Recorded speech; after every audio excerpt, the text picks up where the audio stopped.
what do you think is the role of project-based learning or hands-on learning to inculcate the spirit of leadership? We heard some examples from Aruna ji, Rohini ji, and Sheba ji. But if you can elaborate on this and share some examples with us. Certainly, sir, is a wonderful question that you have asked, and it's a wonderful way to inculcate the leadership skills.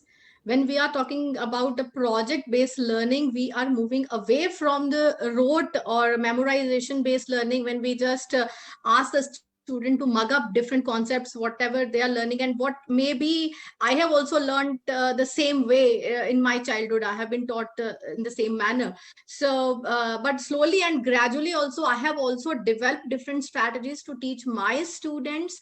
And I did a lot of exploration. Rightly said, Sheba ma'am, like 50 hours of training is must for the teachers to empower themselves. And first of all, to develop these kind of skills in our students, we need to empower our teachers so that they should be able to learn the correct way of teaching the teachers too. You see, the peer tutoring, when we are talking about nowadays, it is really very difficult for the teachers to afford also looking into this pandemic, going for expensive workshops. Thanks to CBSE, very nominal price they are going for CBSE sessions, and nowadays they have made it free also for the teachers, because they want everybody to empower themselves. I myself have gone through 1,000 plus webinars, workshop, 300 plus CBSE sessions, so that I can empower myself, I can lead my team.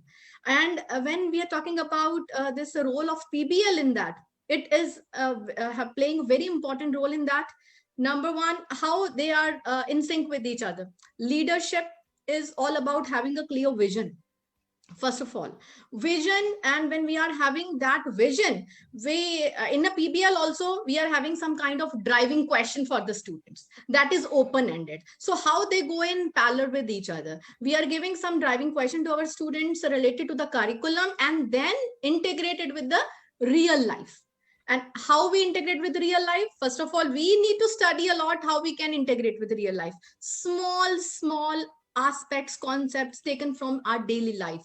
Just take example of our sustainable development goals.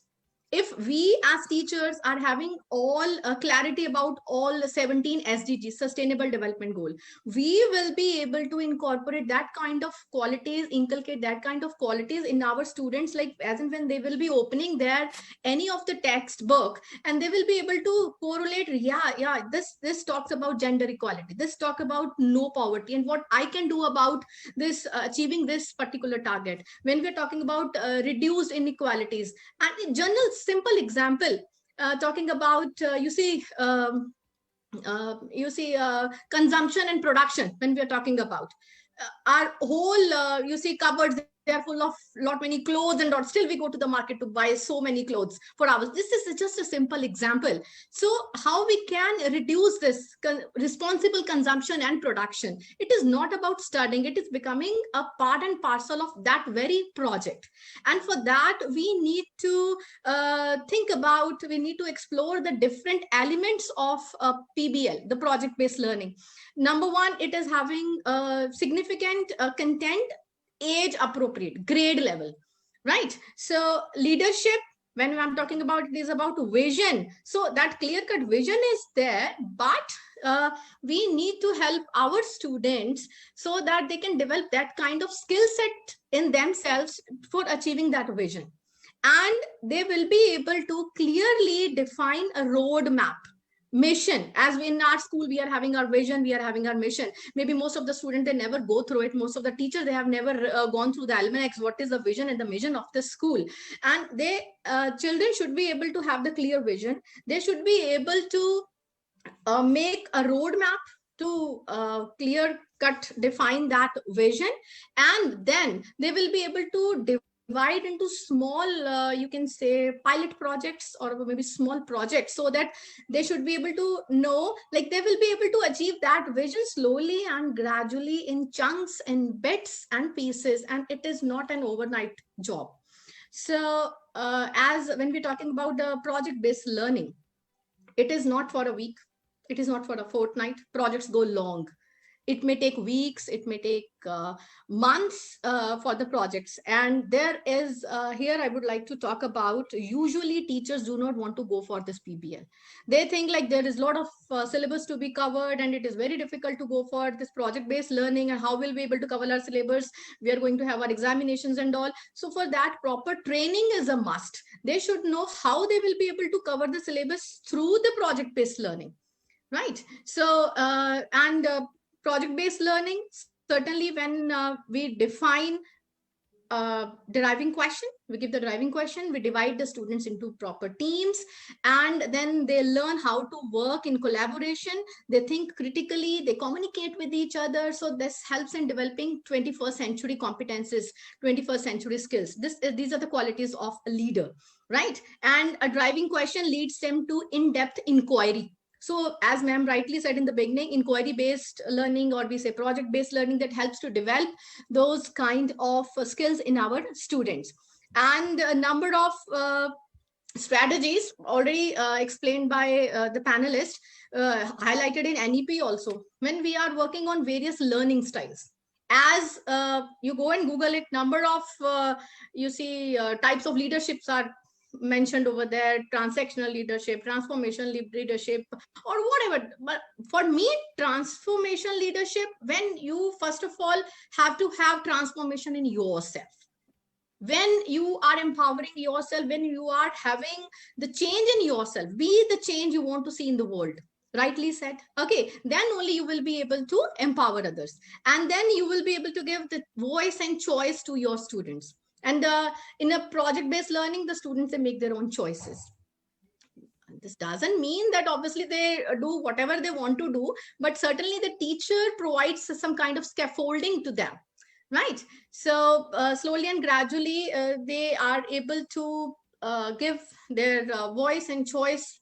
I mean, they will be able to reach to a wide audience, right? So, and leadership, one more thing I would like to talk about, that they learn from PBL. Leadership is not only about authoritative leadership. It's not only about you see delegating the duties amongst others and doing nothing and just being on one side and watching others. It is about getting a proper feedback and working on it and properly participating in that particular project. As and when the students, they work on project-based learning PBL, they get some particular output and product, and then a proper feedback is being given, right? So proper critical analysis is being done, and the leader should be open to get the feedback from others, and will be able to implement into its strategy. Whatever the techniques he or she is following. So as per me, PBL is a wonderful strategy, wonderful way to inculcate the leadership in our students. Right. Right. Yeah, hello, good evening, sir. Am I audible? Yes, you are. Yeah, sorry, there was a power failure at my place. Okay. So just because I was just in the flow, like you were asking everybody about how we can just work together, schools and the universities. Just would like to give you one punchline, like just align our goals together, and let's make our students industry ready. And the concepts that they have to learn when they reach the industry in the particular field, in particular skill, whatever they are learning, why not to teach those skills right from an early age? Even you see early primary children, they are learning through design thinking process, what they have to learn when they are going to the industries. My children, they are learning lean management, what they are learning, what my husband is doing in my you see in his or her particular industry. I am teaching those things to my children in my school. My children, they are learning about circular economy concepts, linear economy, whatever they are learning. So they are learning those concepts right from an early age. So I guess this is what we can do as a pedagogical leaders. So this is our job, and we have to do our responsibilities pretty well. This is what I want to say. Thanks for that. Nilesh ji, what are your thoughts on this?